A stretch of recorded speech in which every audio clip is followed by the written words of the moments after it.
করেন 10:30 বাজে জানাজার টাইম দিছে, 10:30 জানাজা, 10:34 বাজে গেছে, 30-40 বাজে গেছে।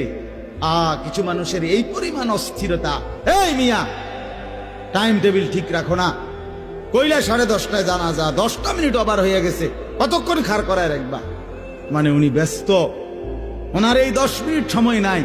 আল্লাহর কসম বন্ধু, এই মানুষটাও এরকম ব্যস্তই ছিল।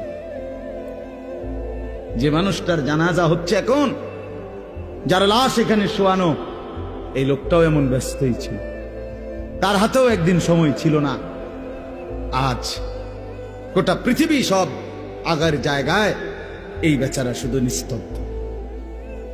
চোখের সামনের জলজ্জান্ত মানুষটা স্তব্ধ, আর হাত নড়ে না, পাও নড়ে না, আর চোখ নড়ে না, জিহ্বা নড়ে না।